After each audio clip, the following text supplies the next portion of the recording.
Hello everyone, welcome to Dynamic Study. This is 11th class on English in India. This is the second part of the class. I have already talked about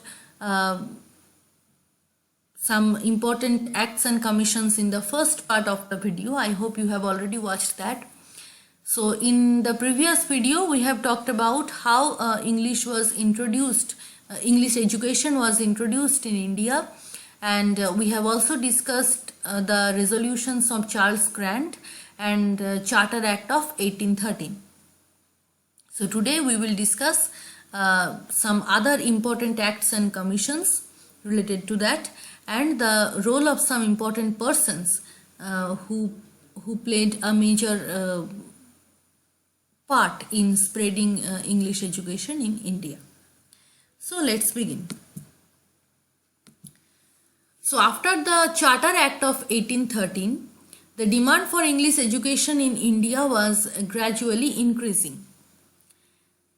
Now, Raja Ram Mohan Roy first felt the limitations of traditional education system, and he wanted to expose the Indians to modern thoughts. Modern thoughts means the European thoughts. He wanted to introduce the native Indians to the modern European thoughts because he felt that the educational system which was traditional in India, the traditional education system in India was very much limited. Okay. So for that matter, Ram Mohan Roy wrote a letter to Lord Amherst in 1823, Lord Amherst, who is also known as William Pitt, requesting him to introduce English in India, English education in India. Ram Mohan Roy was actually in favor of a more liberal kind of education system which include maths, philosophy, chemistry and varieties of other subjects like the European system of education. So he was in favor of more modernized form of education. That's why he wrote a letter to Lord Amherst to introduce English as a subject in educational institutions in India in 1823. So that was a significant step made by an Indian to introduce English as a subject. Okay. Now, William Bentinck, Governor General William Bentinck wrote a letter to the Committee of Public Instruction requesting them to make English as the official language and the language of education. So William Bentinck approached the Committee of Public Instruction so that English can be made the official language. Okay. And as a result of Bentinck's letter, the Court of Director introduced English as a language of public business in all departments in 1830. So these are all fact-based informations. You need to remember the dates and what are the resolutions talking about. That's it. So this is how the demand for English education is increasing day by day. Okay. Now comes the most important part of English education in India, that is Macaulay's Minute. Macaulay's Minute of 1835 is known as the Manifesto of English Education in India. This is the most important resolution made by Thomas Babington Macaulay. Now, what was Macaulay's purpose? Macaulay wanted to create a group of Indians who were Indian by heart but English in taste, opinion, morals and intellect. So he wanted to create some Indians, some English educated Indians through this minute. Now what did he say? He said that the word literature in Charter Act referred to English literature. We have already talked about Charter Act in our previous video. Now what was Macaulay's purpose behind introducing this minute? I have quoted some words from the minute itself.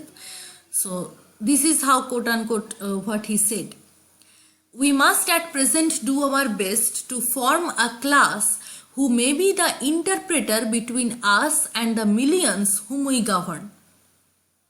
This class of people should be Indian in blood and color, but English in taste, opinion, morals and intellect. So his purpose is very clear. He just wanted to create a group of people through whom they can govern the other Indians, the other native Indians. So to educate some Indians in English language, he said that a class of people should be formed. This class is known as the Babu class. Okay, so this class of people must be Indian in blood and color, but English in taste, opinion, morals and intellect. So that was the purpose of Macaulay. Now Macaulay has talked about another important thing, which is known as infiltration theory in his minute. Now what is this infiltration theory? It means to educate the upper class people and employ them to educate the masses. So Macaulay believed that if a group of intellectuals, a group of upper class Indians are educated, so through them we can educate the whole mass. So that is the infiltration theory. So English education will come from the upper class to the mass. He realized that the classical and vernacular languages of India were not competent enough to handle educational problems in India. Okay, that's why he wanted to educate the Indians in English language, so that it would become easier for them to govern the mass of native Indians. And as I have already told you that this type of class who are Indian in their blood and color and English in their intellect, this class is called as the Babu class, right? So after Macaulay's minute, William Bentinck passed a resolution so that all funds could be spent in English education. So that was the most important part of Macaulay's minute, that after the publication of this minute, Lord Bentinck clearly announced that all funds should be spent in English education and no other form of education. Okay, so this was Macaulay's minute. Now comes another important resolution, which is Wood's Dispatch in 1854. Macaulay's minute was in 1835. Later in Wood's Dispatch 1854. This Wood's Dispatch is called the Magna Carta of English education in India. Okay, and why was it important? Because it was the first policy statement of British government on education. That's why it is important. Now what does Wood's Dispatch say? It said that English should not replace native languages. Now Macaulay has said that only English education will be there, English education will be prioritized, but Wood's Dispatch says that this is not wise to just wipe out all vernacular languages from native Indians. Wood's Dispatch said that English can never be a kind of alternative for the native languages of India.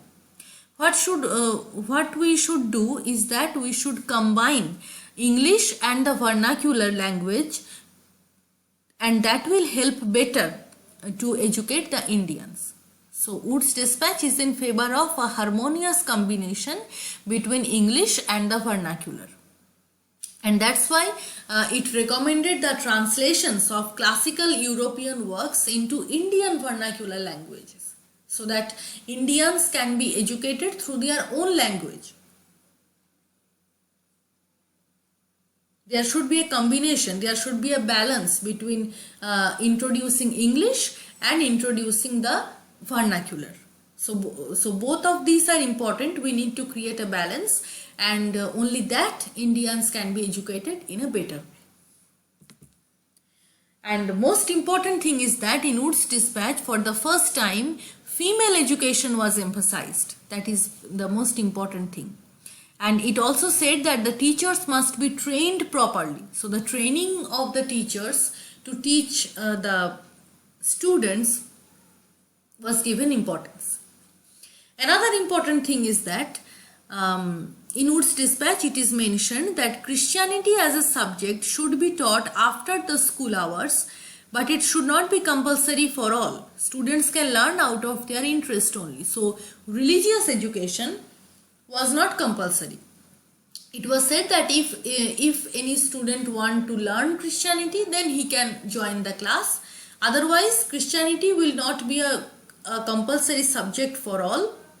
It should be taught after the school hours. That's why it becomes a kind of alternative subject. You may take Christianity or may not. So religious education is not forced upon. It will be there, and students who are interested, they can learn out of their interest only. Okay. And the next important resolution that is mentioned here is that the Department of Education should establish some grant in aid schools, so that the local bodies could take control of education. So the education system will be developed in such a way that from different local bodies the education system is going to be controlled, and that's why some grant in aid schools will be established. That was in the resolution. Okay. So this is about Wood's dispatch. And another important thing is that according to this dispatch, 3 major universities were established in Bombay, Madras and Calcutta in 1857. And in these universities, English was introduced as a medium of instruction as well as a subject to study. Okay. Now, what was written in Wood's dispatch? This is a portion I have quoted from the resolution. The rapid spread of a liberal education among the natives of India, the high attainment shown by the native candidates for government scholarship, have led us to the conclusion that the time has now arrived for the establishment of universities in India. So it is very clearly mentioned that how Indians are in favor of liberal education. Indians are in favor of educating themselves in English. That's why some universities must be established in India to spread this education. And as a result of that, these 3 major universities were established in Bombay, Madras and Calcutta. Okay. So this is all about Wood's dispatch. Now we move on to the next important commission, that is Hunter Commission. Hunter Commission was appointed under the leadership of William Hunter, and who appointed it? It was appointed by Lord Ripon. Hunter Commission is also known as Indian Education Commission. Now, why was this commission established? The purpose was to investigate the non-implementation of Wood's dispatch and the status of elementary education in India. So the resolutions which were already made in Wood's dispatch, many of them were not fulfilled. So Hunter Commission was established to investigate what are the resolutions which are not yet fulfilled in Wood's dispatch, and why was it not fulfilled, what are the obstacles, and also the status of elementary level education in India. Okay. Now, what are the resolutions of Hunter Commission? In Hunter Commission, it was said that some schools should be set up by the graduates of European universities. These will be known as grant-in-aid schools. So, the establishment of grant-in-aid schools was already made in Wood's dispatch, but it was not executed properly. That's why in Hunter Commission it is clearly mentioned that these grant-in-aid schools will be established by the graduates of European universities. And what will it do? These schools will help to reinforce the government control over educational institutions more prominently. Okay. The next important thing is that the responsibility of the primary and secondary education should be given to local boards and municipal council. This was also said in Wood's dispatch, that the education system will be divided into local bodies, so that it will help government to create a more better control. Here in Hunter Commission it is also mentioned that primary and secondary education system that the responsibility of these education systems should be given to local boards and municipal councils. And secondary schools should be handed over to the private enterprises. Here religious education is excluded completely. Okay, but moral education is emphasized. Religious education is excluded, but moral education is emphasized. Right? So, that's all about Hunter Commission. This is the end of today's class. Thank you very much. Keep on watching Dynamic Study. Keep on learning. Please share your views in the comment section and also subscribe to the channel. Like this video, share this video with your friends. We will meet very soon in our next class. Have a nice day. Bye bye.